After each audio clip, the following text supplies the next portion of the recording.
Hello there, this is Usha Chudasama from the Healing Feeling, Transforming Lives Through Training and Therapy. Thank you to all the people who watched my video yesterday on emotional literacy. However, some of the feedback that I was getting was that some people were using the words emotion and feelings quite interchangeably. And I just wanted to make this short video to actually talk about the differences, because it's so important to know the differences, because once you know, it helps you to change your behavior, and it helps you to behave differently with other people, which is what emotional literacy is about. It's about having the self-awareness and getting empathy with other people. So what are emotions and what are feelings? I'll start with emotions first. Now, emotions are actually um, lower level reactions to things, to stimuli. So you can see my cat over there. Now, some of you might turn around and say, "Ah, isn't that cute?" And some people might say, "Oh my God, there's a cat in the garden, and I'm scared." So there's two kind of reactions to the same thing.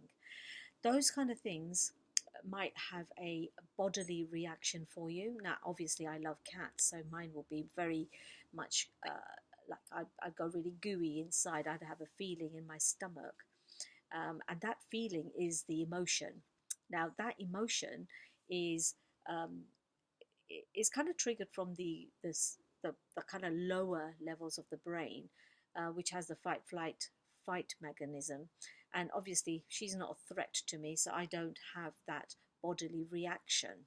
Yeah.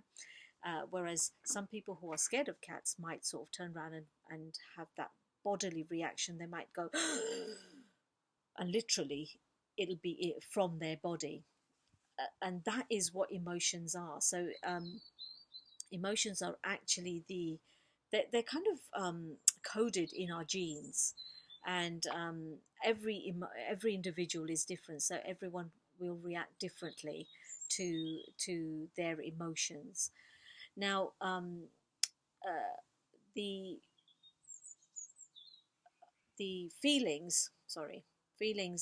I just wanted to read something by Antonio Damasio, who's a professor of neuroscience, and he says this about um, feelings. Now, feelings are mental experiences of body states which arise as the brain interprets emotions.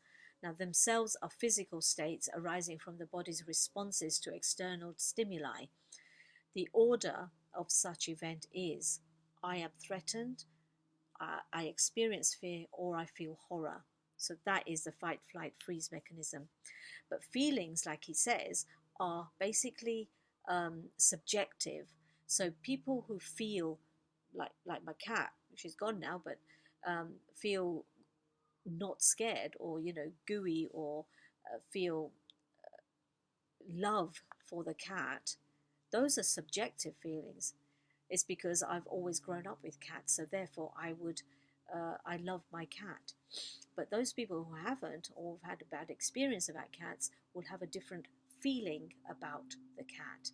So a feeling is like a mental portrayal of what's going on inside your body. When you have an emotion, it's kind of like the byproduct of your brain perceiving and giving meaning to that emotion. So whenever I'm dealing with any clients, I'm helping them not to look at their feelings. Obviously, I listen to their feelings, but I help them to transform their lives by helping them to release some of their emotions. So, for example, I had a client who was grieving, but grieving 15 years after the mother had died. Now, this client, the client's husband sort of said, "Come on, you should have gotten over that by now. She died 15 years ago."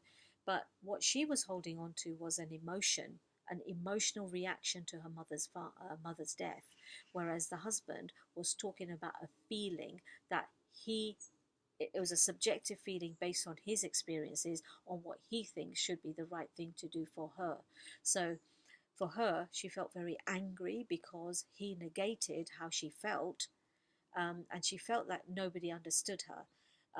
It was only when she came to me and we talked about it and we released the emotional trigger that was causing her to feel sadness and grief, that she was able to then let go of that emotion and to be able to grieve properly after 15 years.